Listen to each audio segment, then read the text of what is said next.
নমস্কার বন্ধুরা, আপনাদের মনের চেনা অনুভূতিগুলোকে শব্দের তুলিতে রাঙিয়ে দেওয়া আপনাদের অত্যন্ত আপন, অত্যন্ত প্রিয় ইউটিউব ঠিকানা অডিও স্টোরি বাড়ির পর্দায় আপনাদের সবাইকে আরও একবার বুক ভরা ভালোবাসা আর এক আকাশ আন্তরিক শুভেচ্ছা জানাচ্ছি।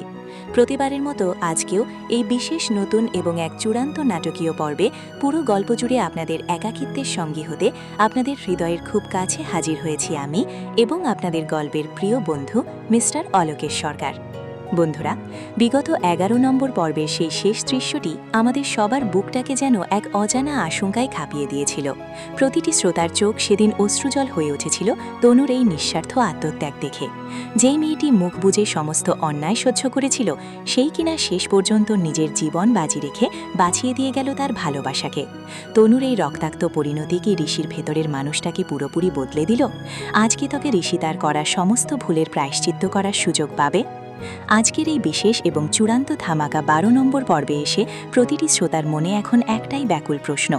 আর ওদিকে রক্তিম নিজের স্বার্থের জন্য নিজের ভাইয়ের প্রাণ কেড়ে নেওয়ার জন্য যে নোংরা চক্রান্তের জাল সে বুনেছিল, তনুর এই অবস্থার পর সে কি পারবে পার পেয়ে যেতে? নাকি তনুর এই রক্তাক্ত রূপ দেখার পর ঋষিরাজের ভেতরের ঘুমিয়ে থাকা সিংহটা এবার জেগে উঠবে? ঋষিরাজের রুদ্ররূপকে এবার তছনছ করে দেবে রক্তিমের সেই অহংকার, আর ধুলোয় মিশিয়ে দেবে তার তৈরি করা সাম্রাজ্যকে? বন্ধুরা, আজকের এই 12 নম্বর পর্বে এসে আমাদের এই উপন্যাস এক অবিশ্বাস্য, হাড়হিম করা এবং চূড়ান্ত আবেগঘন মোড় নিতে চলেছে, যা আপনাদের বুকের ভেতরটা তোলপাড় করে দেবে। গল্পটা শুনতে শুনতে আপনাদের চোখের কোণ কখন যে জলে ভিজে উঠবে তা আপনারা নিজেরাও টের পাবেন না। তাই মূল গল্পে যাওয়ার আগে যারা এখনও আপনাদের এই ভালোবাসার পরিবারটিকে সাবস্ক্রাইব করেননি, তারা এখনই অডিও স্টোরি বাডি চ্যানেলটি সাবস্ক্রাইব করে পাশে থাকা বেল আইকনটি অল করে রাখুন। আর হ্যাঁ, আজকের পর্বের শেষে আপনার মনের অনুভূতিটি কমেন্ট বক্সে লিখে জানাতে কিন্তু একদম ভুলবেন না। তাহলে আর একটি মুহূর্তও অপেক্ষা নয়, বুক ভরা অনুভূতি, চোখের জল আর টান টান উত্তেজনা নিয়ে চলুন সরাসরি প্রবেশ করা যাক আজকের সেই বহু প্রতীক্ষিত ধামাকা 12 নম্বর পর্বে। মল্লিকা মুখার্জি কারোর কোনো বক্তব্য না শুনে নিজের কথা জানিয়ে দেন। তিনি বলেন, এবার থেকে ত্রিনা এই বাড়িতেই থাকবে, কারণ ত্রিনাই হবে ঋষির ফিউচার ওয়াইফ। 6 মাস পর তনুর সঙ্গে ঋষির ডিভোর্স হবে এবং তারপর তিনি ত্রিনার সঙ্গে ঋষির বিয়ে দেবেন। তনু এই কথা শুনে ঋষির দিকে তাকায়, ভাবে ঋষি হয়তো কিছু বলবে, কিন্তু ঋষি কিচ্ছু বলল না। তনুকে অবাক করে ঋষি উপরে চলে যায়। ও চলে যেতে মল্লিকা দেবী মুখে হাসি নিয়ে তনুর কাছে এসে বলেন, নিজেকে ভীষণ চালাক ভেবেছিলে, তাই না? ভেবেছিলে ঋষিকে হাতের মুঠোয় করে রাখবে। এবার দেখি দেখি কিভাবে তুমি এটা করো। ত্রিনা, যাও তুমি ওপরে যাও, ওখানেই তোমার থাকার ব্যবস্থা করেছি। ত্রিনা এসে তনুর সামনে দাঁড়ায়, তারপর ফিসফিস করে বলে, তাও তো এখনো তেমনিকে বলিনি যে তুমি আমাদের অফিসেই কাজ করো, তাহলে তো বাড়িতে একেবারে আগুন লেগে যাবে যে। এই বলে ওকে ধাক্কা দিয়ে চলে যায়। ত্রিনা আর মল্লিকা দেবী চলে যেতে তনু ধপ করে বসে পড়ে। নিজে মনেই বলে, ঠাকুর, কি হচ্ছে এটা আমার সঙ্গে? তবে কি এই সম্পর্ক টিকবে না? তবে কি মল্লিকা দেবীকে আমার এই অপারেশনের বিষয় বলে দেওয়া উচিত? কিন্তু ঋষিও তো এই কথার কোনো প্রতিবাদ করবে না, তাহলে কেন আমি চেঁচে বলতে যাবো? না, কোনো দরকার নেই। তখনই তনুর ফোনটা বেজে ওঠে। তনু দেখে ওর মা ফোন করছে, তাই ফোন ধরে বলল, হ্যাঁ মা, বলো। শোনা, অনুর শরীরটা না খুব একটা ভালো যাচ্ছে না, জ্বর, সর্দি, কাশি, এই সময় বড্ড ভুগছে মেয়েটা। কাল অনুকে নিয়ে ডাক্তারের কাছে যেতে হবে, তুই আমাদের সাথে যাবি তো? তনু নিজেকে সামলে নেয়, তারপর বলে, হ্যাঁ মা, যাবো। আমি কাল হাফ ডে নিয়ে নেবো, চিন্তা করো না। বলে তনু ঘরে যায়। গিয়ে দেখে ঋষি বাথরুম থেকে বেরিয়ে এসেছে। ওকে দেখে তনুর মনে সমস্ত অভিমান চেপে বসে। সে ভাবে, ওনার সঙ্গে আমার কথা বলা আর মানায় না। আজ নিজে যা যা হলো, উনি সেগুলোর কিছুরই প্রতিবাদ করলেন না। কত সহজ ভাবে ত্রিনা আর মল্লিকা দেবীর সামনে সমস্ত কথা মেনে নিলেন। এর থেকে তো বোঝাই যাচ্ছে যে উনিও চান না যে আমি এখানে থাকি। ঋষি বাথরুম থেকে বেরিয়ে ওকে দেখে, তারপর কেমন যেন থমকে যায়। নিজের বিষয় নিয়ে কথা বলে না ঋষি, বোধহয় খানিকটা এড়িয়েই যায়। তনু বলে, মা ফোন করেছিল, কাল মায়ের সাথে একটু মন্দিরে যাবো, তাই কাল লাঞ্চের পর আমি অফিস থেকে তাড়াতাড়ি বেরোবো। অসুবিধা হবে না তো? আচ্ছা ঠিক আছে, যেও, অসুবিধা হবে না। আপনি শুয়ে পড়ুন, আমি একটু নিহার সাথে দেখা করে আসছি। ঋষিকে আর কিছু বলতে না দিয়ে তনু চলে যায়। নিহার ঘরের দরজা নক করলে নিহা দরজা খোলে। তনু নিহার দিকে তাকিয়ে অবাক হয়ে যায়। দেখে ও চোখ মুখ ফুলে লাল হয়ে গেছে। বোঝাই যাচ্ছে নেহা এতক্ষণ কাঁদছিল। তনুকে দেখে বলে, আর কত কাঁদবি নেহা, আর কত? চোখ মুখের কি অবস্থা হয়েছে একবার দেখেছিস? নেহা তনুকে জড়িয়ে ধরে। আমি পারছি না রে তরু, আর পারছি না। কিছুতেই নিজের চোখ কেন বিশ্বাস করতে পারছি না। আজ আমার সামনে রানা অন্য একটা মেয়ের সাথে চলে গেল। তুই একদম ঠিক বলেছিলি, জানিস তো, একদম ঠিক বলেছিলি। ও আমাকে কোনোদিন ভালোবাসেনি। বলিনি কোনোদিন না, ওর কাছে আমার কোনো গুরুত্বই নেই। নিজেকে সামলালে নেহা, নিজেকে একটু সামলা, এইভাবে ভেঙে পড়লে চলবে? জানিস তো আমরা মেয়েরা না বড্ড বোকা হই রে।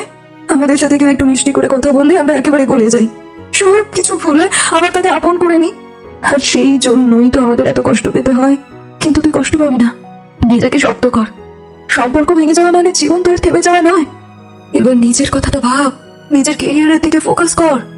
মা সব শুনে মন দিয়ে ও বোঝা ব্যাপারটা। তনু বলে, না আর কান্না নয়, এবার ঘুমাতো দেখি, অনেক রাত হলো। এই বলে নেহাকে শুনিয়ে তনু নিজের ঘরে যেতে যেতে মনে মনে ভাবে, আমি আর তোকে কি বোঝাবো রে? তোর মতো আমিও তো খুব বোকা রে নেহা। তোর দাদা আমাকে বাধ্য হয়ে রেখে দিয়েছে এই বাড়িতে, আর আমিও দেখ কেমন ভাবে নির্লজ্জের মতো মাথায় চেপে বসে আছি। মানুষটা দিনের পর দিন আমার সাথে খারাপ ব্যবহার করে চলেছে, আমাকে অপমান করে চলেছে, অবিশ্বাস করে চলেছে, কিন্তু তবুও আমি দেখেছি। কেন জানি না, তবে এখন আমি একটা কথা বুঝে গেছি, আর কখনো কোনো এক্সপেকটেশন রাখবো না। আজ আমার সাথে তোর দাদা ভালো ব্যবহার করছে, আমার কেয়ার নিচ্ছে, কিন্তু এই কথা কে বলতে পারে যে কাল মিস্টার ঋষিরাজ মুখার্জি এই তনুকে আবার অপমান করে দূরে ছুঁড়ে ফেলে দেবে না?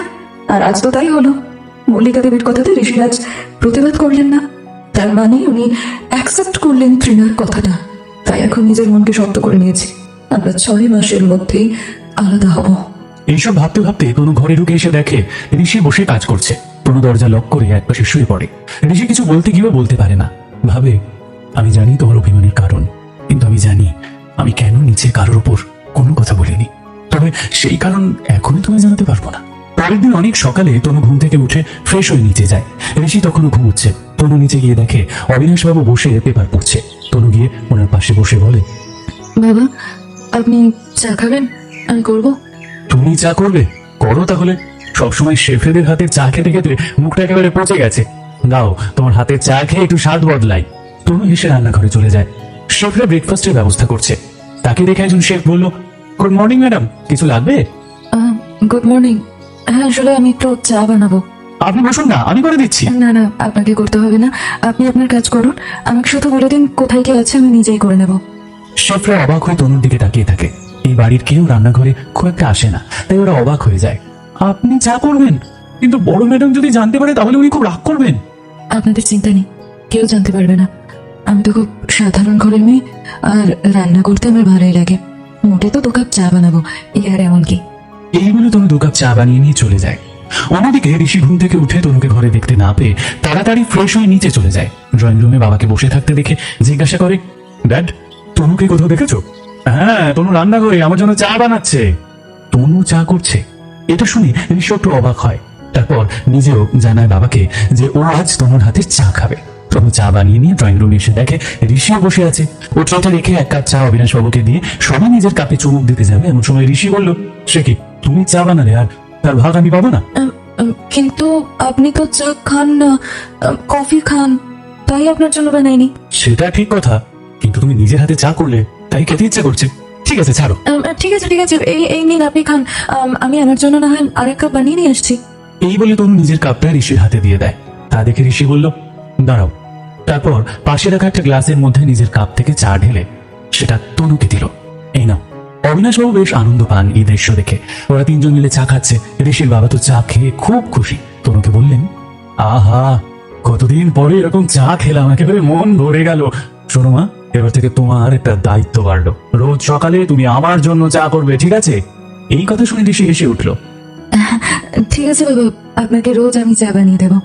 ঠিক তখনই মল্লিকা দেবী এসে বললেন, কি ব্যাপার তনু, তুমি চা বানিয়েছো কেন? তুমি জানো না এই বাড়িতে যার তার রান্নাঘরে ঢোকার পারমিশন নেই? তুমি কার পারমিশনে ঢুকেছিলে? এটা কেমন কথা মা? তনু এই বাড়ির বউ হিসেবে রান্নাঘরে ঢুকেছে, এতে পারমিশন নেওয়ার কি দরকার আছে? প্লিজ ঠাম্মা, প্রতিদিন আর এইসব অশান্তি ভালো লাগছে না আমার। এই বাড়িতে তনুর কি কোনো অধিকার নেই যে তুমি তো সব কিছুতে বাধা দিচ্ছ? না নেই। তৃণা, এদিকে এসো। তৃণা সুন্দর সেজে গুজে সকাল সকাল শাড়ি পরে মেকআপ করে এসেছে। মল্লিকা দেবী বলেন, আজ থেকে সকালের ব্রেকফাস্ট এর দায়িত্ব এই তৃণার। কি কি রান্না হবে সেটা ও ঠিক করবে। অবিনাশ বাবু তো অবাক, জিজ্ঞাসা করেন কেন মল্লিকা দেবী এমন করছেন। মল্লিকা দেবী একটু রুড ভাবেই বললেন, সেটা তোমায় তো জানতে হবে না, নিজের মতো থাকো, বেশি কথা তুমি বলতে এসো না। তৃণা, যাও। তৃণা ভালো বউয়ের মতো অর্ধেক খাওয়া কাপ প্লেট নিয়ে বলল, আজ থেকে সকালে চা কেউ খাবে না, খাবে অনলি জুস, শরীরের জন্য ভালো।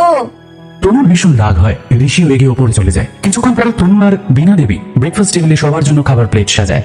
একে একে বাড়ির প্রত্যেকে টেবিলে এসে বসে। মল্লিকা দেবী আগে থেকেই টেবিলে উপস্থিত ছিলেন। সবাই এক জায়গায় হওয়ার পর হঠাৎ মল্লিকা দেবী নিজের সিট ছেড়ে উঠে দাঁড়ালেন। এই দেখে বাড়ির প্রত্যেকে খাওয়া বন্ধ করে ওনার দিকে তাকায়। তারপর মল্লিকা দেবী বললেন, আমার একটা অ্যানাউন্সমেন্ট আছে। বাড়ির প্রত্যেকে এখন এখানে উপস্থিত, তাই সবাইকেই জানিয়ে রাখছি, আগামীকাল বিকেল বেলা নেহাকে দেখতে পাত্রপক্ষ আসছে। আর তখন আমি এই বাড়ির সবাইকে এখানে উপস্থিত দেখতে চাই, এন্ড দ্যাটস মাই অর্ডার। এই কথা শুনে মেঘা চমকে যায়। বীণা দেবীর মুখটা ভয়ে শুকিয়ে যায়। তনু আর ঋষি একে অপরের দিকে অবাক হয়ে তাকায়। আপনারা যারা নিয়মিত আমাদের পাশে থাকেন তাদের প্রতি আমাদের অনেক ভালোবাসা, কিন্তু আপনাদের লাইক আর সাবস্ক্রাইবের হার কমে যাওয়ায় আমরা বুঝতে পারছি না আমাদের গল্পগুলো আপনাদের কতটুকু ভালো লাগছে। যদি আমাদের উপস্থাপনা বা গল্পে কোনো খামতি থাকে তবে তা আমাদের অবশ্যই জানান। আপনাদের উৎসাহ ছাড়া এই পথ চলা আমাদের পক্ষে অসম্ভব। ভালো লাগলে চ্যানেলটির সাথেই থাকুন। আমাদের এই ছোট ছোট প্রচেষ্টাগুলো তখনই সার্থক হয় যখন আপনাদের ভালোবাসা আমাদের সাথে থাকে। ইদানিং লক্ষ্য করছি আপনারা হয়তো আমাদের গল্পগুলোতে আগের মতো সাড়া দিচ্ছেন না, যা আমাদের কিছুটা ভাবিয়ে তুলছে। আপনাদের কোনো গঠনমূলক মতামত বা অভিযোগ থাকলে তা অবশ্যই কমেন্ট বক্সে লিখে জানাবেন। আমরা নিজেদের আরও উন্নত করার চেষ্টা করব। আর যদি গল্পটি বিন্দুমাত্র ভালো লেগে থাকে তবে একটি লাইক ও সাবস্ক্রাইব করে আমাদের পাশে থাকার বিনীত অনুরোধ রইল। নেহাকে ছেলে দেখতে আসবে শুনে নেহার গলা দিয়ে আর খাবার নামছে না। বীণা দেবীও কেমন যেন ভয়ে কাঁটা হয়ে আছে। হঠাৎ মলয়বাবু বললেন, মা, তুমি তো আগে আমাদের এই বিষয়ে কিছু বলনি, তার সম্বন্ধ কোথাকার জানতে পারি কি আমি? আগের থেকে বলার কি আছে? এই সম্বন্ধ আমি করেছি, সেটাই কি যথেষ্ট নয়? তাও যখন জানতে চাইছো তো শুনে রাখো, হোম মিনিস্টার মিস্টার শরৎ সান্যালের ছেলের সাথে আমি নেহার বিয়েটা ঠিক করেছি। ঠাম্মার মুখে এই কথা শুনে ঋষি রেগে গিয়ে উঠে দাঁড়িয়ে বলে, হোয়াট? হোম মিনিস্টারের ছেলে মানে নিশান সান্যাল? ঋষির কথায় তনু চমকে ওঠে। মনে মনে বলে, নিশান সান্যাল মানে তো রানা, যে রানা নেহাকে এত কষ্ট দিয়েছে, ঠাম্মা তার সাথেই বিয়ে ঠিক করেছেন। হ্যাঁ তুই ঠিকই বলছো ঋষি, নিশানের সঙ্গেই আমি বিয়েটা দেব। এটা শুনে নেহা খুব ভয় পেয়ে যায়। তনু সেটা লক্ষ্য করে আর ভাবে, সবে মেয়েটা এই সম্পর্ক থেকে বেরোচ্ছিল, আর এখন এটা করতে হতো ঠাম্মিকে। না তামি, এ বিয়ে হবে না। এই ছেলের সাথে বিয়ে কিছুতেই হতে পারে না, আমি হতে দেবো না, নেভার। কিন্তু কেন হতে দেবে না? নিশান সান্যাল একটা বাজে ছেলে। ওর জীবনে রাজনীতি, মদ আর মেয়ে ছাড়া কিছুই নেই। ওর চরিত্রের কোনো ঠিক নেই। তাই এরকম একটা ছেলের সাথে আমি কিছুতেই আমার বোনের বিয়ে দিতে পারি না, আমি দেবো না। দেখো ঋষি, ও বড়লোক বাড়ির ছেলে, হ্যাঁ, ওর বাবা হোম মিনিস্টার, তাই ওকে তো রাজনীতি করতেই হবে। আর তুমি তো জানো রাজনীতিতে মানুষের কতই না বদনাম থাকে, ওরও হয়তো সেই রকমই আছে। ওসব নিয়ে অত চিন্তা করো না, বিয়ের পর দেখো সবকিছু ঠিক হয়ে যাবে। না ঠাম্মা, এই বিয়েতে আমার মত নেই। আমি জেনে শুনে আমার বোনের জীবন নষ্ট হতে দেবো না। তুমি ওনাদের বারণ করে দাও। সেটা সম্ভব নয় ঋষি, আমি মিস্টার সান্যালকে কথা দিয়েছি, আর এই সোসাইটিতে আমার একটা সম্মান আছে। তাছাড়া তোমার বোন ওই ছেলেটাকেই পছন্দ করে। মিস্টার সান্যাল নিজে আমাকে এই কথাটা বলেছেন। তোমার তো খুশি হওয়া উচিত, হ্যাঁ, যে তোমার বোন তার মনের মানুষের সঙ্গে বিয়ে করতে চলেছে। নেহা একটু ভয় পেয়ে যায়, কারণ সবাই ওর দিকে অবাক হয়ে তাকায়। বুঝতে পারে না নেহা যে ও কি বলবে। ঋষি বলে, ঠাম্মা, নেহা ছোট, ও যদি কোনো ভুল মানুষকে বেছে নেয় তাহলে আমাদের উচিত ওকে সঠিক পথে নিয়ে আসা, সঠিক পথ দেখানো। উল্টে তুমি তোকে অন্ধকারে ঠেলে দিচ্ছ। নেহা বলবে ও কি চায়। নেহা বল। নেহা চুপ করে থাকে। কোনটা ঠিক কোনটা ভুল সবকিছু ঘুরিয়ে যায়। নেহা মনে মনে ভাবে, আমি বুঝতে পারছি না, কিচ্ছু বুঝতে পারছি না। আমি কালকের ঘটনার পর আজ হঠাৎ রানার সাথে আমার বিয়ের সম্বন্ধ কি করে এলো? তাহলে কি রানাকে আমি ভুল বোঝাচ্ছি? ও নিজে ওর বাবাকে আমার কথা বলেছে। কি হলো নেহা? কি ভাবছিস? কি কিছু বলছিস না কেন? বল। নেহা কিছু বলার আগে মল্লিকা দেবী বললেন, শোন, চুপ করে থাকা মানেটাই হচ্ছে সম্মতির লক্ষণ। নিজের বিয়ের কথা নিজের মুখে বলতে হয়তো লজ্জা পাচ্ছে। যাই হোক, মিস্টার সান্যালকে আমি কথা দিয়ে দিয়েছি, তাই এই বিয়েটা হবেই, হ্যাঁ, আর এইটাই আমার ফাইনাল ডিসিশন। সবাই বিকেলে তৈরি থেকো। মল্লিকা দেবী কথাটা বলে চলে যান। সবার মধ্যে একটা চাপা উত্তেজনা হয় নেহার বিয়ে নিয়ে। মলয়বাবু মনে মনে বলেন, আমি জানি আমার মেয়েকে টোপ বানিয়ে মা নিশ্চয়ই অন্য কোনো প্ল্যান করছে। না হলে শুধুমাত্র নেহার পছন্দের কথা ভেবে মা কোনোদিন এই বিয়ে দিত না। না না, স্বার্থ ছাড়া মার কিচ্ছুই বোঝে না। মল্লিকা দেবী নিজের ঘরে গিয়ে বলেন, এই বিয়েটা তো আমাকে দিতেই হবে ঋষি। 500 কোটি টাকার প্রশ্ন। আমি অলরেডি ডিল সাইন করে ফেলেছি, তাই শুধু নেহার কথা ভেবে এত টাকার লস আমি তো কিছুতেই হতে দিতে পারি না। এদিকে শরৎবাবু মিনিস্টার মানুষ, সকালবেলা মর্নিং ওয়াক সেরে ব্রেকফাস্ট করতে বসেছেন। এমন সময় ওনার একমাত্র ছেলে নিশান ওরফে রানা সবেমাত্র ঘুম থেকে উঠে নিচে নামে। তারপর বাবার পাশে বসে বলে, good morning dad. Good morning. আবারও কাল রাত করে ফিরেছো? Come on dad, you know my lifestyle. তাও তো কাল তাড়াতাড়ি ফিরেছি, একটার সময়। এনিওয়ে, কি যেন একটা বলবে বলছিলেন আমাকে, বলো বলো। হ্যাঁ শোনো, আমি তোমার বিয়ে ঠিক করেছি, আজ ডেট ফাইনাল করতে যাব, and you must go with me, okay? Nishan বিয়ের কথা শুনে চমকে ওঠে। হোয়াট? বিয়ে? কার সাথে? কেন, তোমার আপত্তি আছে? না ড্যাড, কোনো আপত্তি নেই, জাস্ট আরে জানতে চাইছিলাম মেয়েটা কে। তুমি খুব ভালো করে চেনো তাকে, মিসেস মল্লিকা মুখার্জির নাতনি নেহা মুখার্জি। শুনেছি তোমাকে নাকি সে ভালোবাসে। আমি চাই ওকে আমার বাড়ির বউ করে নিয়ে আসতে। হ্যাঁ, নেহাকে আমি চিনি, ভালোবাসে আমাকে, বাট আমি ওই বেহেনজির দিকে ঘুরেও তাকাই না। আই নো বেটা, বাট আমি মল্লিকা দেবীকে বলেছি তুমি আর নেহা দুজন দুজনকে ভালোবাসো, আর তোমাকে সেটাই প্রিটেন্ড করতে হবে, কারণ এই বিয়ের উপর নির্ভর করছে 500 কোটি টাকার ডিল। তাই মনে রেখো, কোনোভাবেই এটা যেন হাতছাড়া না হয়।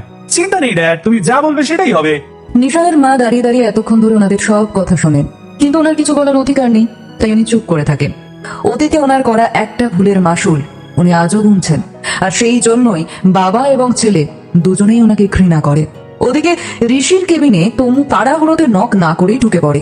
তৃণা আগে থেকেই ঋষির সাথে কিছু কাজ করছিল, তখন তনুকে ওভাবে ঢুকতে দেখে বলে ওঠে তৃণা, হাউ ডেয়ার ইউ তনু, তোমার সাহস হয় কি করে বসের ঘরে নক না করে ঢোকার? কোনো ম্যানার্স জানো না? না মিস্ত্রি না, এই অফিসের বস আমি, তাই বিষয়টা আমার উপরই ছেড়ে দাও, তুমি এখন যাও। বাট স্যার, আমাকে তো ঠাম্মি আপনার সঙ্গে থাকতে বলেছেন, ওনার কথা অমান্য আমি কিভাবে করি? এইসব বাড়িতে করবে, অফিসটা আমার, এখানে আমার কথাই চলবে, বুঝেছো? যাও এবার। ঋষি রেগে কথাটা বলার পর তৃণা চমকে ওঠে ওর কথা শুনে। তারপর তনুর দিকে রাগী চোখে তাকিয়ে ওখান থেকে চলে যায়। তনু এসে বসলে ঋষি বলে, আমি নেহার সাথে ওই ছেলেটার বিয়ে কিছুতেই মানতে পারছি না, তাই কাল আমি থাকছি না। চলো কাল আমরা আউটিং এ যাই। তা হয় না স্যার, আপনি নেহার বড় দাদা, আপনি না থাকলে ব্যাপারটা বাজে দেখাবে, আপনি অ্যাভয়েড করতে পারেন না এই বিষয়টা। ঋষি নিজের মনের ভেতর হতে থাকা অশান্তিকে একটু শান্ত করার জন্য তনুকে জড়িয়ে ধরতে যায়, কিন্তু তনু বিষয়টা এড়িয়ে গিয়ে বলে, স্যার আমার অনেক কাজ পড়ে আছে, আমি এখন যাই। আর 10 মিনিট থাকলে কি খুব দেরি হয়ে যাবে তনু? হ্যাঁ স্যার, আমাকে আসলে আজ একটু তাড়াতাড়ি বেরোতে হবে, তো মায়ের সাথে মন্দিরে যাব, তারপর একটু এই বাড়ি যাব, তাই তার আগে কাজগুলো তো আমাকে কমপ্লিট করতে হবে, আর কমপ্লিট করতে না পারলে খুব মুশকিলেও পড়ে যাব। প্লিজ স্যার আমাকে যেতে দিন। ঋষি নিজেকে সামলে নেয়, বলে, ঠিক আছে, কাজ করে নাও, রাতে বাড়ি ফিরবে তো? আপনি যদি কিছু মনে না করেন, আমি ভাবছিলাম আজকের রাতটা মায়ের কাছেই থাকবো। না না, বাড়ি ফিরে এসো, চিন্তা নেই, আমি গাড়ি পাঠিয়ে দেবো, যত রাতি হোক তুমি ফিরে এসো। তনু মাথা নেড়ে বেরিয়ে যায়। ঋষি তনুর এই ঠান্ডা ব্যবহার মোটেই মেনে নিতে পারে না, তাই মনে মনে বলে, তোমার কি হয়েছে তনু? না আমার সাথে ঝগড়া করছো, না কাছে আসছো, তুমি এত অভিমান করেছো, আমি কি কিছু বলিনি বলে? এই তোমার বিশ্বাস? তুমি একটু তো সময় দাও আমাকে, দেখো না আমি কি করি। তনু নিজের ডেস্কে গিয়ে সমস্ত কাজ সেরে বেরিয়ে যায়। তারপর মা আর বোনকে নিয়ে ডক্টরের কাছে যায়, তারপর সেখান থেকে নিজের বাড়ি যায়, তারপর খেয়ে দিয়ে একটু শোয়, কিন্তু কিছুক্ষণের ভেতরেই ঘুমিয়ে পড়ে। যখন ওর ঘুমটা ভাঙে তখন প্রায় রাত 12টা। ঘরটা অন্ধকার। বালিশের পাশে রাখা মোবাইলের সময়টা দেখে ও আঁতকে ওঠে, মনে মনে বলে, ও বাবা, এত রাত হয়ে গেছে, আর আমাকে কেউ ডাকেনি, গাড়িও তো আসেনি। এই বলে তনু তাড়াতাড়ি বিছানা থেকে উঠে লাইট জ্বালাতে যায়, তখনই কেউ ওর গায়ে স্পর্শ করে। ও বুঝে এটা চেনা স্পর্শ, ঋষির স্পর্শ। অবাক হয়ে যায় তনু। আপনি এখানে? হ্যাঁ, ভাবলাম গাড়ি কেন পাঠাবো, নিজেই যাই, তোমার ছাড়া ঘুম আসছিল না যে। আমাকে ছাড়া আপনার ঘুম আসছিল না? এটা বিশ্বাস করতে হবে আমাকে। আচ্ছা আমাকে আর বিশ্বাস করো না, তাই না? কে বললো করে না? এই যে আপনি আমাকে 6 মাস পর ডিভোর্স দেবেন, আর আপনার ঠাম্মার পছন্দ করা পাত্রী তৃণাকে বিয়ে করবেন, আমি তো এটা বিশ্বাস করি। এসব কি ভুলভাল বকছো তুমি? কে বললো আমি তৃণাকে বিয়ে করবো? কেন, কাল তো আপনার ঠাম্মা অ্যানাউন্স করেই দিলেন, আপনি তো তখন একটা কথাও বললেন না। তার মানে আপনিও নিশ্চয়ই তৃণাকে বিয়ে করতে চান, না হলে আবার চুপ করে এবার থাকবেন কেন? আমি সঠিক সময়ের অপেক্ষায় আছি তনু। তৃণার সাথে কি করে বিয়েটা ভাঙতে হয় সেটা আমি খুব ভালো করেই জানি, সেটা সময় এলে তুমিও বুঝবে। ঋষির কথা শেষ হওয়ার পরে তনু চুপ করে থাকে, একটা ঠান্ডা দৃষ্টিতে ঋষির দিকে তাকায়। ও মনে মনে ভাবে, আমি আর আপনার কথা ভুলবো না স্যার। আমি জানি এই মুহূর্তে আপনি যা বলছেন সবটাই পরিস্থিতি সামাল দেওয়ার জন্য। তৃণা মেয়েটা নিয়ে আপনার হবু স্ত্রী, আপনার জীবনে আমার কোনো জায়গা নেই, আমি মাত্র আর কয়েক মাসের অতিথি। কি এবার বিশ্বাস হয়েছে আমার কথায়? এই বলে ঋষি নিজের 2 হাতে তনুর মুখটা আলতো করে ধরে। তনু কিছু উত্তর দেওয়ার আগেই ঋষির ফোনটা বেজে ওঠে। ও দেখে ঠাম্মা ফোন করছেন। ঋষি ফোনটা রিসিভ করেন। হ্যাঁ ঠাম্মা বলো। এত রাত হয়ে গেল, তুমি কোথায় আছো দাদু ভাই? বললো তুমি অনেকক্ষণ আগেই অফিস থেকে বেরিয়ে গেছো, মেয়েটা না খেয়ে তোমার জন্য বসে আছে যে। ট্রিনা হয়তো বসে আছে কেন, ওকে খেয়ে নিতে বলো, আর তুমিও ঘুমিয়ে পড়ো। আমি তনুর বাড়িতে এসেছি, আজ রাতে এখানেই থাকবো। এই কথা শুনে মল্লিকা দেবী খুব রেগে গিয়ে বলেন, ওই মেয়েটা তোমাকে আবার ওই বাড়িটায় ডেকে পাঠিয়েছে? হ্যাঁ, তাও আবার এত রাতে? আমি বলছি শোনো, তুমি এক্ষুনি ফিরে আসো দাদু ভাই। সরি ঠাম্মা, আমি আজ ফিরবো না। আর হ্যাঁ, তনু আমাকে ডেকে পাঠায়নি, আমি নিজেই এসেছি। কাল সকালে তনুকে সাথে নিয়ে আমি ফিরছি। এই বলে ঋষি বিরক্ত হয়ে ফোনটা কেটে দেয়। তারপর তনুকে বলে, প্লিজ আমাকে ভুল বুঝো না তনু, আমি তোমাকে আমার জীবন থেকে কোথাও যেতে দেবো না, শুধু একটু ভরসা রাখো প্লিজ। তনু কিছু উত্তর দেয় না, লাইট বন্ধ করে দেয়। তারপর দুজনে একসাথে শুয়ে পড়ে। কিন্তু ঋষিরাজের একদম ঘুম আসতে চায় না, তাই ও তনুর গা ঘেঁষে ওকে জড়িয়ে ধরে শুয়ে পড়ে। তনুর গায়ের মিষ্টি গন্ধে ঋষিরাজ নিজেকে হারিয়ে ফেলে। কিছুক্ষণেই দুজনে ঘুমিয়ে পড়ে। পরের দিন সকালে ঋষি আর তনু দুজনেই ঘুম থেকে উঠে তাড়াতাড়ি রেডি হয়ে নিচে নেমে আসে। তারপর শিবানী দেবী ওদের ব্রেকফাস্ট খেতে দিলে ওরা খাওয়া দাওয়া করে বাড়ির জন্য রওনা দেয়। আজ ঋষি আর তনু দুজনেরই মনটা খুব ভালো আছে। সারা রাস্তা দুজনে নানা বিষয়ে হাসি মজা করতে করতে ফেরে। বাড়িতে ঢুকে দেখে ড্রয়িং রুমে ঋষির পিসি সীমা দেবী আর রক্তিম বসে আছে। আর রক্তিমকে দেখেই ঋষির মাথাটা গরম হয়ে যায়। ওদের দেখে রক্তিম বলে, আরে মাই ডিয়ার বৌদি, কেমন আছো? দাদা ভাইকে তো একেবারে আঁচলে বেঁধে নিয়েছো দেখছি। তা ভালো, কিন্তু 10টা তো বেজে গেছে, আজ তুমি অফিসে যাবে না? সেটা আপনাকে ভাবতে হবে না। এই বলে তনু নিজের রুমের দিকে যেতে যায়। ঠিক তখনই তৃণা আর মল্লিকা দেবী দোতলা থেকে নিচে নামেন। তনুর পথ আটকে তৃণা বলে ওঠে, ঠিকই বলেছ তনু, তোমার চাকরি নিয়ে কারোরই ভাবার দরকার নেই, কারণ তোমার বস যখন তোমার বর, তখন আর চিন্তা কিসের, তাই না? তৃণার কথায় তনু চমকে ওঠে। কথাগুলো বলে তৃণা রক্তিমের দিকে তাকিয়ে বাঁকা হাসি হাসে। ঋষি রাগে নিজের হাতের মুঠো শক্ত করে নেয়। মল্লিকা দেবী অবাক হয়ে যান। মানে তৃণা, এসব কি বলছো কি তুমি? তনু কোন অফিসে চাকরি করে? মল্লিকা দেবীর কথা শুনে তনু ভয় পেয়ে যায়। ওর কপালে বিন্দু বিন্দু ঘাম জমে ওঠে। প্রিয় শ্রোতা বন্ধুরা, আপনাদের জন্যেই মিস্টার অলোকেশ সরকার প্রতিনিয়ত এই সুন্দর সুন্দর গল্পগুলো নিয়ে আসেন। আপনাদের প্রতিটি লাইক আর কমেন্ট আমাদের অনেক অনুপ্রেরণা দেয়। তাই গল্পটি ভালো লাগলে এখনই একটি লাইক দিয়ে দিন আর কমেন্টে জানান আপনার অনুভূতি। তৃণা মল্লিকা দেবীকে জানিয়ে দেয় যে তনু আসলে বিগত 1.5 বছর ধরে ঋষির অফিসে কাজ করছে। এটা শুনে চমকে ওঠেন তিনি, বলেন, তনু কি তবে দাদু ভাইয়ের অফিসে কাজ করে নাকি? রক্তিম বলে ওঠে, কেন দিদা, তুমি জানো না? শুধু ওখানে কাজ করে না, বৌদি দাদা ভাইয়ের হেড অফিসে একজন ডিজাইনার, গত 1.5 বছর ধরে ও চাকরি করছে। তৃণা তার সঙ্গে বলে, আর শুধু তাই নয়, এই বছর স্যার যে অল ইন্ডিয়া কম্পিটিশনে জিতেছে, সেখানেও তো শো স্টপারের ড্রেস ডিজাইন করেছিল এই তনু, আর বেস্ট ডিজাইনারের অ্যাওয়ার্ডটাও তো পেয়েছিল। কেন ম্যাডাম, আপনি কিচ্ছু জানতেন না? তনু ভয় পেয়ে যায়, ও বুঝতে পারে না যে কি করা উচিত। মল্লিকা দেবী ঋষিকে বলে, ওরা যা বলছে এগুলো কি সত্যি ঋষি? তনু তোমার অফিসে কাজ করে? ঋষির বোঝেও ধরা পড়ে গেছে, তাই আর লুকিয়ে লাভ নেই। ও বলে, হ্যাঁ, ও আমার অফিসে চাকরি করে। কিন্তু তাতে কি হয়েছে? তার মানে তুমি ওকে আগে থেকেই চিনতে? তা এই কথাটা আমাকে আগে কেন বলনি? কারণ মনে হয়নি যে এটা এতটা ইম্পর্টেন্ট কিছু, তাই বলিনি। কিন্তু তাতে সমস্যা কোথায় সেটাই তো বুঝতে পারছি না। সমস্যা? তুমি এই বাড়ির নিয়ম জানো না? আমাদের একজন অফিস এমপ্লয়ি কখনো আমাদের বাড়িতে বউ হতে পারে না। তুমি এই কথা আমাকে আগে কেন বলনি? তৃণা ফোরম কাটে। স্যার হয়তো আপনাকে জানাতে চাইনি ম্যাডাম। রক্তিম বলে, দাদা ভাই তো অফিসের কাউকেই তনু বৌদির বিষয়ে কিছু জানায়নি, হয়তো লজ্জা পেয়েছে, তাই না দাদা ভাই, যাতে লোকে তোকে জাজ না করে।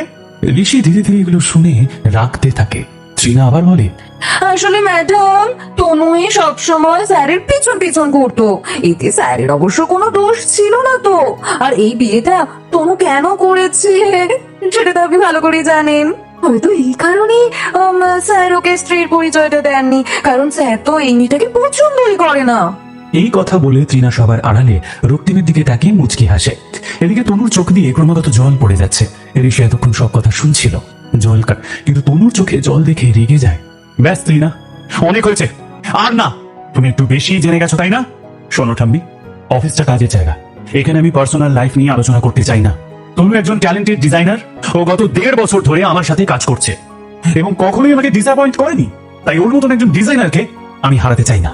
রক্তিম আরো কিছু বলতে যাচ্ছিল, তাই সীমা দেবী ওকে টেনে নিয়ে নিজের ঘরে চলে যায়। অনেক বলেছিস, আর না, এবার চল এখান থেকে, চল বলছি। ওরা চলে যায় ঘরে। যাওয়ার আগে রক্তিম একবার ঋষির দিকে তাকিয়ে হাসে। আগুন জ্বালিয়ে দিয়েছি দাদা ভাই, এবার তুই জ্বলে পড়ে মর। দাদু ভাই, দাদু ভাই, তুমি আমাকে এই কথাটা জানাওনি কেন আগে? আমি আগে এই কথাটা জানতে চাই। জানানি কারণ আমি জানাতে চাইনি তাই। আমি আমার প্রফেশনাল লাইফ আর পার্সোনাল লাইফ সব সময় আলাদা করে রাখি, সেটা তুমিও খুব ভালো করেই জানো। তাই আমার স্ত্রী আমার অফিসের এমপ্লয়ি, সেই কারণে আমার কোনো অসুবিধা হচ্ছে না। সত্যি যদি অফিসের এমপ্লয়ি বাড়ির বউ হতে না পারে, তাহলে তৃণাও কিন্তু যোগ্য ক্যান্ডিডেট নয় ঠাম্মি। কাজে এইসব যুক্তি আমায় দেখিও না। তৃণা আবার মাঝে কথা বলে, কিন্তু স্যার, মল্লিকা ম্যাডাম যখন চান না, তখন তো তোমার উচিত ছিল চাকরিটা ছেড়ে দেওয়া। এই যে আমি আপনার সাথে বিয়ে হয়ে গেলে তো আমি আর অফিসে যাব না। এই পরিবারের বউদের কি চাকরি করা মানায়? আপনি বলুন না। একদম ঠিক কথা বলেছো তৃণা। আচ্ছা, ঋষি না হয় জানায়নি, কিন্তু তুমি তো আমাকে বিয়ের আগে এই কথাটা জানাতে পারতে। কোনো জানাওনি কেন? নিজের স্বার্থের জন্য, তাই তো? বেশ, তবে আমিও এবার আমার স্বার্থটাই দেখব। তুমি আর কাল থেকে অফিসে যাবে না, এটা আমার অর্ডার। এই কথা শুনে তনুর মাথায় যেন বাজ পড়লো। তনু কাঁদতে কাঁদতে বলল, কিছু মনে করবেন না ঠাম্মি, কিন্তু আমি আমার চাকরিটা ছাড়তে পারবো না। তাছাড়া অফিসে তো কেউ জানে না যে আমি এই বাড়ির বউ। তাহলে প্রবলেমটা কোথায়? তোমাকে আমি এত কৈফিয়ত দেবো না। আজ নয় কাল তারা তো ঠিক জেনেই যাবে। তখন কেউ জানবে না, প্লিজ বিশ্বাস করুন আমার কথা। স্যার নিজের ইমেজের বিষয়ে যথেষ্ট সতর্ক, তাই স্যার কখনো কাউকে এই কথাটা জানতে দেবেন না। তাছাড়া আমি তো সত্যিকারের বউ নই। কয়েক মাস পর তো আমাদের ডিভোর্স হয়ে যাচ্ছে। শ্রীনা ম্যাডামের সাথে স্যার বিয়ে করবেন, তাই আমিও কখনো এটা প্রকাশ করব না। আমি আপনাকে কথা দিচ্ছি। তৃণা আবার বলে ওঠে, এর কি গ্যারান্টি আছে যে তুমি তোমার কথাটা রাখবে? ম্যাডাম, বিয়ের দিন আমাদের যে কথা হয়েছিল সেই অনুযায়ী আমি কখনো কোনো দিন কাউকে সত্যিটা জানাতে পারবো না। স্যারের কাছে স্ত্রীর অধিকার আমি দাবি করব না, আর না আমাদের মধ্যে কোনোদিনও ভালোবাসার সম্পর্ক হবে। আপনারা অযথা ভয় পাচ্ছেন, আর এটা তো সবাই জানে যে স্যার ঠাম্মার কথার অমতে কোনো দিন কিচ্ছু করবেন না। তাই প্লিজ আমাকে বিশ্বাস করতে না পারলে অন্তত স্যারকে বিশ্বাস করুন। ঋষির মুঠো শক্ত হয়ে যায়। সে রেগে গিয়ে বলে, তনু কি সব বলছো? আমি যা বলছি সেটা তো ঠিকই বলছি। ঋষি কোনো কথা বলতে পারে না, চুপ করে তনুর দিকে তাকিয়ে থাকে। তোমার তো সাহস কম নয়, তুমি আমার নাতিকে কথা শোনাচ্ছ? হ্যাঁ, যেই দেখেছো আমি তৃণার সাথে বিয়ে ঠিক করেছি, অমনি ছল চাতুরি করে ঋষিকে নিজের ফাঁদে ফেলার চেষ্টা করছো তো? শোনো, আমি তোমাদের মতো মেয়েকে না খুব ভালো করে চিনি। তুমি সারা জীবনের মতো আমার নাতির ঘাড়ে চাপার ফোন দিয়ে আসছো। অসভ্য মেয়ে একটা। ঋষি হয়তো প্রতিবাদ করবে এই আশায় তনু ঋষির দিকে তাকিয়ে থাকে, কিন্তু ঋষি কিছু বলে না। তনুর চোখ থেকে ক্রমাগত জল পড়ছে, আর ওদিকে ঋষি যেন এক ঘোরের মধ্যে আছে। তনুর বলা কথাগুলোই ওর কানে বাজছে। ঠাম্মার কোনো কথাই সে শুনতে পাচ্ছে না, মুখ দিয়ে টু শব্দটি করে না। ঋষিকে এভাবে পাথরের মতো দাঁড়িয়ে থাকতে দেখে নিজের চোখে জল মুছে ফেলে তনু। তারপর বলে, আমি আপনার কথা রাখতে পারলাম না ঠাম্মি। আমি আপনার নাতিকে বিয়ে করেছি ঠিকই, কিন্তু নিজের আত্মসম্মান আমি বিলিয়ে দিইনি। স্যারের অমতে আমি স্যারের ঘাড়ে চেপে বসে থাকবো, এটা কখনোই সম্ভব নয়। তাই বারবার এই কটূক্তিগুলো করে আমার সাথে সাথে আপনার নিজের নাতিকেও দয়া করে আর ছোট করবেন না। এই বলে তনু উপরে চলে যায়, আর ঋষি তনুর যাওয়ার দিকে তাকিয়ে থাকে। এই দেখে মল্লিকা দেবী অসম্ভব রেগে গিয়ে বলেন, আমার মুখের উপরে কথা বলে চলে গেল ওই মেয়েটা। হ্যাঁ, এত স্পর্ধা! কিরে ঋষি, তোর সামনে ওই মেয়েটা আমাকে এতগুলো কথা শুনিয়ে দিয়ে চলে গেল, আর তুই দাঁড়িয়ে দাঁড়িয়ে দেখলি? ওকে কিছু বললি না তুই? কেন ঠাম্মা, আমার কিছু বলার অপেক্ষায় তুমি কি চুপ ছিলে? যা বলার তুমি তো বলেই দিয়েছো। এই মেয়েকে আমি কিছুতেই এই বাড়িতে আর রাখবো না। নেহার বিয়েটা হয়ে গেলেই আমি ওর একটা ব্যবস্থা করব। সেটা সময় ঠিক করবে ঠাম্মা, তুমি নয়। এই বলে ঋষি সিঁড়ি দিয়ে উপরে উঠে যায়। তৃণাও একটু নিজের মনে হেসে নিজের ঘরে চলে যায়। মল্লিকা দেবী ড্রয়িং রুমে একা দাঁড়িয়ে ভাবেন, ও, আজ তুমি ওই মেয়ের জন্য তোমার ঠাম্মা এই মল্লিকা মুখার্জির মুখের উপরে কথা বললে তো ঋষি? ওই মেয়ে তোমাকে এত বদলে দিয়েছে যে তুমি আজ আমার ভুল ধরছো। এটা তো আমি আর মেনে নেব না। আমার ভিতরের খারাপ মানুষটাকে তুমি জাগিয়ে দিলে ঋষি। ওই মেয়েকে তো আমি ছাড়বো না। প্রিয় শ্রোতা বন্ধুরা, আপনাদের জন্যেই মিস্টার অলোকেশ সরকার প্রতিনিয়ত এই সুন্দর সুন্দর গল্পগুলো নিয়ে আসেন। আপনাদের প্রতিটি লাইক আর কমেন্ট আমাদের অনেক অনুপ্রেরণা দেয়। তাই গল্পটি ভালো লাগলে এখনই একটি লাইক দিয়ে দিন আর কমেন্টে জানান আপনার অনুভূতি। ঋষি ঘরে ঢুকে দেখে তনু তৈরি হয়ে বসে আছে। ওকে দেখে ঋষি বোঝে যে ওর মধ্যে কত অভিমান জমে আছে, কিন্তু কিচ্ছু বলে না। নিজের মনে বলে, তনু আমাকে নিয়ে তোমার মনে এত অভিমান জমি আছে, এত ঘৃণা করো তুমি আমায়, যে নিচে বলে দিলে যে আমাদের মধ্যে কোনোদিন কোনো ভালোবাসার সম্পর্ক হবে না। অবশ্য দোষটা আমারই। আমি সবার সামনে তোমাকে স্ত্রীর পরিচয় দিয়ে উঠতে পারিনি, উল্টে কত খারাপ কথা বলেছি, কত কষ্ট দিয়েছি তোমায়। যারা প্রতিদিন তোমাকে অপমান করেছে তাদের কথা প্রতিবাদ করতে পারিনি। আমি তোমার অপরাধী তনু, আমার শাস্তি পাওয়াই উচিত। আমাকে ক্ষমা করো না তুমি। আমি কোনোদিন তোমাকে বোঝার চেষ্টা করিনি, বরং রাগ দেখিয়েছি। আমি ঠাম্মাকে তোমার উপর আর কোনো অন্যায় করতে দেবো না। আজ থেকে আমি তোমার পাশে ঢাল হয়ে থাকবো। তনুর সামনে নিচে যা হলো সেটা নিয়ে কথা বলে না আর ঋষি, শুধু বলে, তুমি অফিসে যাবে না? না, ভালো লাগছে না। এমনিতে অনেকটা দেরি হয়ে গেছে, তাছাড়া আজ আবার পাত্রপক্ষ আসবে নেহাকে দেখতে। কালকে মা একা হাতে সব আয়োজন করছেন, আমি থাকলে ওনার একটু সাহায্য হবে। ঋষি ঘাড় নেড়ে চুপচাপ ফ্রেশ হতে চলে যায়। তারপর রেডি হয়ে বলে, আমি অফিস যাচ্ছি। ঠিক আছে, সাবধানে যাবেন। ঋষি আর তনুর এই অভিমান সহ্য করতে পারে না। তনুর কাছে এসে ওকে জড়িয়ে ধরে বলে, আমার উপর খুব রাগ হয়েছে তাই না? ভাবছো আমি কত খারাপ, তাই তো? কিন্তু বিশ্বাস করো, আমি ততটাও খারাপ না যতটা তুমি মনে করছো। তনু ঋষির কথা এড়িয়ে গিয়ে বলে, আজ বিকেলে মিনিস্টার আর তার ছেলে নিশান আসবে বিয়ের ডেট ফাইনাল করতে। তাই পারলে আপনি একটু তাড়াতাড়ি ফিরবেন, না হলে এই তনু বলতে থাকে আর ঋষি একটু পর পর ওকে কিস করতে থাকে। একসময় তনু বিরক্ত হয়ে যায়। থামুন তো, আপনি একটু তাড়াতাড়ি ফিরবেন, না হলে এই বিয়ে আটকানো যাবে না। দাদা ভাই বোনের এত বড় সর্বনাশ হতে দেবেন না প্লিজ। ঋষি বোঝে তনু ওকে অ্যাভয়েড করছে। ও তনুকে ছেড়ে দেয়, গম্ভীর হয়ে যায় একটু। আমি চলে আসবো, তুমি এবার নেহার সাথে কথা বলো এই ব্যাপারে। ঠিক আছে। ঋষি চলে যায় আর তনু ভাবতে থেকে কিভাবে বিয়েটা আটকানো যায়। মনে মনে বলে, আমার জীবনে অনেক কিছু বদলে যাচ্ছে, অনেক কিছু। কিভাবে সামাল দেবো জানি না, তবে নেহার জীবনটা সামাল দিতে পারবো। এখন ভাবতে হবে সেটা কিভাবে করা যায়। তনুকে টেনশনে দেখায়। ওদিকে ঋষি অফিসে গিয়ে নিজের কেবিনে বসে সকালের ঘটে যাওয়া ঘটনাগুলো নিয়ে ভাবতে থাকে। ভাবতে ভাবতে ঋষি নিজের মনেই বলতে থাকে, আমি খুব বড় ভুল করে ফেলেছি। রিসেপশনের দিন যখন মিডিয়া দুজনের ছবি তুললো কিন্তু তনুর ছবি কাগজে ছাপলো না, তখনই আমার প্রতিবাদ করা উচিত ছিল। এই সবটাই ছিল ঠাম্মার ষড়যন্ত্র, সেটা এখন বুঝছি। কিন্তু সেই সময় আমি সবটা এড়িয়ে গিয়েছিলাম, আর সেই জন্যই তনু আমাকে ভুল বুঝেছিল। কিন্তু তখনও আমি ওর অভিমান না বুঝে উল্টে ওকেই কথা শুনিয়েছিলাম। মেয়েটা সেদিন খুব কষ্ট পেয়েছিল, আর তারপর থেকে কেমন নিজেকে পাল্টে ফেললো, আমার থেকে দূরে যেতে থাকলো।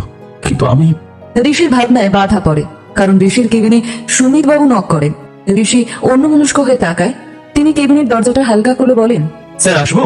সুমিত বাবুর গলার আওয়াজে ঋষির হুঁশ ফেরে। সুমিত বাবু ঋষির অফিসের অ্যাকাউন্টস টিমের একজন দক্ষ কর্মচারী। দীর্ঘ অনেক বছর ধরে উনি এই অফিসে চাকরি করছেন। ভীষণ সৎ একজন মানুষ। ঋষি ওনার দিকে তাকিয়ে দেখে যে ওনার হাতে একটা মিষ্টির প্যাকেট। ঋষি বলে, আরে সুমিত বাবু যে, হ্যাঁ আসুন, কিছু বলবেন? হঠাৎ মিষ্টির প্যাকেট হাতে করে, কি ব্যাপার? স্যার, কাল আমার বাড়ির গৃহপ্রবেশ ছিল, তাই অফিসের সবার জন্য একটু মিষ্টি এনেছি। এটা আপনার প্যাকেট। ও তাই বুঝি, কংগ্রাচুলেশনস। আর মিষ্টির জন্য থ্যাংক ইউ। থ্যাংক ইউ কিসের স্যার? এই সব কিছু তো আপনার জন্যই হয়েছে। আপনি যদি লোন স্যাংশন না করে দিতেন তাহলে আমি বাড়ির কাজ সম্পূর্ণ করতেই পারতাম না। তাই আপনার কাছে আমি কৃতজ্ঞ স্যার। ঋষি ওনার দিকে তাকিয়ে একটু হাসে। ঋষির হঠাৎ করে মনে পড়ে যায় তনুর মাও বলেছিল তনু নাকি অফিস থেকে লোন নিয়ে সেই টাকায় ওর বাবার ট্রিটমেন্ট করিয়েছিল।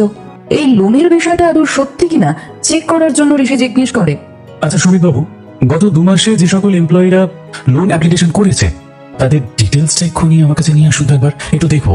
সুমিত বাবু ঘাড় নেড়ে সাথে সাথে কেবিন থেকে বেরিয়ে যান আর কিছুক্ষণের মধ্যেই একটা পেন ড্রাইভ হাতে নিয়ে কেবিনে ঢোকেন। তারপর ঋষিকে বলেন, এই নিন স্যার, গত 2 মাসে যারা লোনের জন্য অ্যাপ্লিকেশন করেছিলেন এই পেন ড্রাইভে তাদের সমস্ত ডিটেলস দেওয়া আছে। যাদের লোন আপনি স্যাংশন করেছিলেন অথবা যাদের রিজেক্ট করেছেন সমস্তটাই, হ্যাঁ সবটাই আপনি এখানে পেয়ে যাবেন। ওকে ওকে, ইউ মে গো নাও। দরকার হলে আবার আপনাকে ডেকে নিচ্ছি আমি। সুমিত বাবু চলে যান। ঋষি পেন ড্রাইভটা কম্পিউটারে লাগিয়ে চেক করতে থাকে। কয়েকটা নামের পরে তনুষ্কা চ্যাটার্জির নামটা ঋষির চোখে পড়ে। ও দেখে তনু 15 লাখ টাকার লোন অ্যাপ্লাই করেছিল, কিন্তু লোনটা ক্যান্সেল করা হয়েছে। এটা দেখে ঋষি প্রচন্ড রেগে যায় এবং আবারও সুমিত বাবুকে কেবিনে ডেকে পাঠায়। সুমিত বাবু হন্তদন্ত হয়ে ঋষির কেবিনে আসে। তারপর ঋষি ওনাকে বলে, কি ব্যাপার বলুন তো? আমার পারমিশন ছাড়াই আজকাল লোন ক্যান্সেল করে দেওয়া হচ্ছে, আর সেটা করছেন আপনি? ছি ছি ছি স্যার, এভাবে কেন বলছেন? তাহলে এখানে শুধুমাত্র তনুষ্কা চ্যাটার্জির অ্যাপ্লিকেশন স্যাংশন হয়নি কেন বলতে পারেন? আমার পারমিশন ছাড়া আপনার সাহস কি করে হলো অ্যাপ্লিকেশনটা রিজেক্ট করে দেওয়ার? এইসব আপনি কি বলছেন স্যার? আপনি তো তনুষ্কা চ্যাটার্জির লোন ক্যান্সেল করতে বলেছিলেন আমাকে। ঋষি আরো রেগে গিয়ে বলে, মানে আমি কখন বলেছি? আমি তো এটাই জানি না যে তনুষ্কা নামে কোনো লোন অ্যাপ্লিকেশন হয়েছিল। স্যার আপনি তখন একটা প্রজেক্টে ব্যস্ত ছিলেন। সেই সময় তনুষ্কা 15 লাখ টাকার লোনের জন্য একটা অ্যাপ্লাই করেছিল, কিন্তু আমাদের কোম্পানির রুল অনুযায়ী আমি ওকে বলেছিলাম 10 লাখ টাকা পর্যন্ত স্যাংশন হতে পারে। তাহলে সেইটুকুই বা দিলেন না কেন? স্যার আমি সমস্ত ফাইল আপনাকে মেল করার আগে ত্রিনা ম্যাডামের কাছে পাঠিয়েছিলাম। উনি আমাকে বলেছিলেন যে আপনি তনুষ্কার অ্যাপ্লিকেশন রিজেক্ট করে দিয়েছেন। ঋষি এটা শুনে অবাক হয়ে যায়। কি বললেন আপনি? ত্রিনা আপনাকে এটা বলেছিল? ঋষিরা যেই বলে একটু চুপ করে, যেন কিছু ভাবে। তারপর বলে, ঠিক আছে, এবার থেকে লোনের বিষয়ে আপনার কিছু জানতে হলে আপনি ডিরেক্ট আমার সাথে কথা বলবেন, অন্য কারোর কাছে ফাইল পাঠাবেন না। আচ্ছা আপনি কি তনুষ্কাকে বলেছিলেন যে আমি ওর লোন অ্যাপ্লিকেশন ক্যান্সেল করে দিয়েছি? হ্যাঁ স্যার, আমি তনুষকে জানিয়েছিলাম, তবে জানেন স্যার, সেই দিন এই কথাটা শুনে মেয়েটা খুব ভেঙে পড়েছিল। আসলে ওর বাবার অপারেশনের জন্য লোন চেয়েছিল, বারবার আমাকে রিকোয়েস্ট করেছিল। আমারও খুব খারাপ লেগেছিল, সেই জন্যই আমি ভেবেছিলাম আপনাকে খোলাখুলি বিষয়টা জানাই। এত কিছু ভেবেছিলেন যখন, তাহলে জানালেন না কেন? কি করবো স্যার, আপনি তো জানেন যে আপনার অ্যাবসেন্সে ত্রিনা ম্যাডামই আমাদের সব, আমাদের বস। আমি আপনাকে ফোন করার আগে ত্রিনা ম্যাডাম আমাকে বলেছিল আপনি নাকি তনুষ্কাকে কিছুদিনের মধ্যেই টার্মিনেট করবেন, সেই জন্যই ওকে একটা টাকাও লোন দেওয়া যাবে না। আর এই বিষয়ে অহেতুক আপনাকে ফোন করে আমি যেন ডিস্টার্ব না করি, তাই আমি আর কিছু বলিনি। ঋষির রাগে চোখ মুখ লাল হয়ে গেছে, ও আর ধৈর্য ধরে রাখতে পারছে না। ঋষি বলে, আপনি নিজেও জানেন না যে আপনি আমার কত বড় ক্ষতি করে দিয়েছেন। সেদিন যদি একবার ফোন করতেন তাহলে আজ এই অবস্থা হতো না। আর একটা কথা, তনুষ্কাকে আমি টার্মিনেট করিনি, কারণ ও কোনো দোষ করেনি। খুব তাড়াতাড়ি আপনারা সবাই জানতে পারবেন আসল দোষীর পরিচয়। এখন আপনি আসুন। সুমিতবাবু বুঝতে পারেন না উনি কি করেছেন, কিন্তু বসের কথা অমান্য উনি করতে পারবেন না, তাই কেবিন থেকে চলে যান। আর উনি যাওয়া মাত্রই ঋষি নিজের রাগ সামলাতে না পেরে টেবিলের উপর রাখা সমস্ত ফাইল, শোপিস, পেন ড্রাইভ সমস্ত কিছু এক ঝটকায় হাত দিয়ে ছিঁড়ে ফেলে দেয়। তোমায় আমি ছাড়বো না ত্রিনা। আজ তোমার জন্য আমার তনু কষ্ট পেয়েছে, আমাকে ভুল বুঝছে, আমার থেকে অনেক দূরে চলে গেছে, তাই তোমাকে আমি কোনোদিন ক্ষমা করব না। যে মেয়েটা আমাকে বাঁচানোর জন্য বারবার বিপদের মুখে ঝাঁপিয়ে পড়েছে, সেই মেয়েটার বিপদে আমি তার পাশে থাকতে পারিনি। উল্টে এই বিয়ের জন্য না জানি কত কথা শুনিয়েছি। কিন্তু আমি আজ বুঝতে পারছি তনু, তুমি ঠিক কতটা অসহায় হয়ে গিয়েছিলে বলে আমার দেওয়ার শর্তে তুমি রাজি হয়েছিলে। আর আমি কি না না না না না তুমি এটা ঠিক করিনি। আমি অনেক বড় অন্যায় করেছি তনু, আমি তোমার অপরাধী, আমাকে শেষ দেখতেই হবে। প্রিয় শ্রোতা বন্ধুরা, আপনাদের জন্যেই মিস্টার অলোকেশ সরকার প্রতিনিয়ত এই সুন্দর সুন্দর গল্পগুলো নিয়ে আসেন। আপনাদের প্রতিটি লাইক আর কমেন্ট আমাদের অনেক অনুপ্রেরণা দেয়। তাই গল্পটি ভালো লাগলে এখনই একটি লাইক দিয়ে দিন আর কমেন্টে জানান আপনার অনুভূতি। সেই রাতে তনু ফিরে নিজে একটু ফ্রেশ হয়ে খাটে বসে। বসার পর ভাবে, আমাদের বাড়িতে আসলে কোনো জায়গা নেই, সেটা বারংবার সবাই আমায় আঙুল দিয়ে দেখিয়ে দিয়েছে। যার হাত ধরে এসেছি সেই ঋষিরাজ মুখার্জিও দেখিয়ে দিয়েছেন। আর না, এবার থেকে আবার আমি মাটিতে শোবো। যার সঙ্গে 6 মাসের সম্পর্ক, তার সঙ্গে এক খাটে থাকার তো কোনো মানেই হয় না। কারণ এখানে আমার অধিকার নেই, অধিকার আছে ত্রিনা ম্যাডামের, কারণ উনি হতে চলেছেন ঋষি স্যারের হবু স্ত্রী। তাহলে আমি আর কে? এই ভেবেও আবার পরিপাটি করে নিজেতে নিজের বিছানাটা পেতে ফেলে। তনুকে আগের চেয়ে অনেক শক্ত দেখায়, যেন ও ওর ভবিতব্য মেনেই নিয়েছে। ও জানে এছাড়া আর কোনো উপায় নেই ওর কাছে। এমন সময় ঘরে ঋষি এসে ঢোকে। ওকে আবার নিচে বিছানা করতে দেখে অবাক হয়ে যায়। তনুকে বলে, কি হলো, তুমি এখানে কেন বিছানা করছো? তনু অবাক হয়ে দেখে, তুমি এখন বাড়িতে, মানে এত তাড়াতাড়ি এলে যে? কেন, আমি আগে বাড়ি এলে তুমি খুশি হও না? তনু চুপ করে থাকে। ওকে চুপ দেখে ঋষি বলে, যেটা বলছি সেটা বলো, নিচে বিছানা কেন করছো? তনু সোজাসুজি বলে, দেখুন, আমাদের সম্পর্ক আর মাত্র 6 মাসের। আমাদের কন্ট্রাক্টটাও ব্রেক করেছেন ঠামি, তাই আর আমাদের মধ্যে কোনো রকম সম্পর্ক রেখে লাভ নেই। আর 6টা মাস কোনো রকমে আমি কাটিয়ে নিই, তারপর তো আপনার স্ত্রী চলেই আসবে। তাই প্লিজ এটা নিয়ে কোনো কথা আমি শুনতে চাইছি না। এই বলে তনু ঘর থেকে বেরিয়ে যায়। ঋষি কিছু বলার সুযোগই পায় না। নিজের মনেই ভাবে, না, তনুর অভিমান অনেক দূর অব্দি পৌঁছে গেছে। বেশি দিন কাটলে এই অভিমানের পাহাড় আর ডিঙানো যাবে না। আমাকে জানতেই হবে তনু কিসের অপারেশন করেছিল। ও তোমাকে নিজে বলবে না, আমাকেই খুঁজতে হবে। এই বলে ঋষি বিভিন্ন ড্রয়ার খুঁজতে শুরু করে, যদি রিপোর্ট পায় সেই জন্য। খুঁজতে খুঁজতে একটা রিপোর্ট সে পায়, সেটা দেখে অবাক হয়ে যায় ঋষি। সঙ্গে সঙ্গে ফোন করে ডাক্তারকে, যে তনুর অপারেশন করেছিল। ফোন ধরে বলে, হ্যাঁ ডাক্তারবাবু, আমি ঋষি বলছি, আপনার এক পেশেন্ট তনুষ্কার হাজব্যান্ড। একটা জিনিস জানার ছিল, তনু যে অপারেশনটা করেছিল সেটা কিসের ছিল? ওদিক থেকে ডাক্তারবাবু বলেন, ওর অপারেশনটা ছিল পলিসিস্টিক ওভারিজের। ওটায় মেয়েদের ইউট্রাসে পাথর জমা হয়, তাতে প্রেগন্যান্সির চান্স কম হয়ে যায়, কিন্তু অপারেট করিয়ে নিলে দে আর সেফ। ঋষি বুঝে সমস্তটা। তার মানে এখন তনু কনসিভ করতে পারবে, তাই তো? অবশ্যই, ওর রিপোর্ট একদম ভালো আছে, ও একদম সুস্থ একটি মেয়ে, কনসিভে কোনো সমস্যা হবে না। ঋষি ধন্যবাদ জানিয়ে ফোন রাখে। ওর মুখে একটা হাসি ফুটে ওঠে। ওদিকে তনু নেহার ঘরে যায়, গিয়ে দেখে নেহা কিছু একটা করছে। ওর পাশে গিয়ে বসে দেখে নেহা মোবাইলে নিশানের ফটোগুলো দেখছে। আবার ওর ছবি দেখছিস? তুই কি সত্যি এই বিয়েতে রাজি নেহা? মানে আমাকে প্লিজ তুই সত্যিটা বল। আমি কি করবো বলতো? বিয়েটা করা ছাড়া তো আমার কাছে আর কোনো উপায়ও নেই। মানে উপায় কেন থাকবে না? কারণ মল্লিকা মুখার্জি যেটা চায় সে সেটা তো করেই ছাড়ে, আর তখন ওনার উপর কারণ কোনো কথা বলার সাহসও থাকে না। আমি কথা বলবো, তুই শুধু একবার আমাকে বল যে তুই এই বিয়েটা করতে চাস কিনা। নেহা একটু চুপ করে থাকে, তারপর বলে, তুই আমাকে বাঁচাতে পারবি না রে তনু।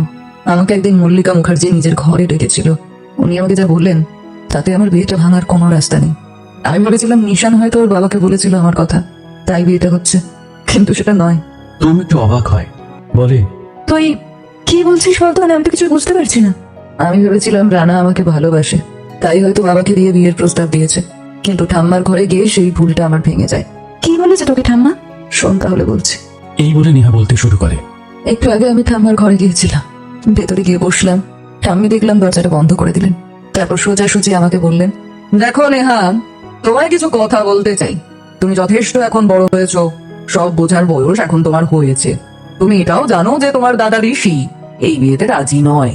তবে তোমাকে একটা কথা বলে রাখি, হ্যাঁ, তুমি যেন আবার তোমার দাদার কথায় ভুলে বিয়েতে বিঁকে বসো না, কারণ এই বিয়েটা শুধুমাত্র একটা বিয়ে না, এটা একটা বিজনেস ডিল।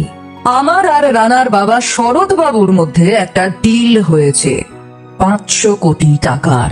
তাই এই ডিলটা সিকিউর করতে তোমার আর রানার বিয়েটা আমি ঠিক করেছি। নেহা কথাটা শুনে চমকে ওঠে। মল্লিকা দেবী বলেন, আরে আরে আরে, এত অবাক হওয়ার কিছু তো নেই। দেখো, আমাদের মতো বড় ফ্যামিলিতে এভাবেই বিয়ে ঠিক হয়। রানা বিয়ে করতে রাজি ছিল না, কিন্তু এই ডিলের জন্য রানাকে ওর বাবা রাজি করিয়ে নিয়েছে। কাল ওরা আসবে, আর তখন রানা তোমার সাথে কিছু কথা বলতে চাইবে। নেহা যেন ওখানে ফ্রিজ হয়ে যায়, কোনো কথা বলতে পারছে না।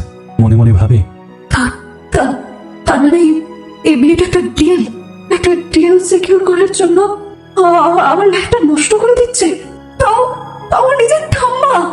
নেহা দৃঢ় গলায় বলে, না ঠামি, এই বিয়ে আমি করবো না, কারণ রানাকে আমি ভালোবাসলেও ও আমাকে ভালোবাসে না, তাই এমন বিয়ে আমি মানি না।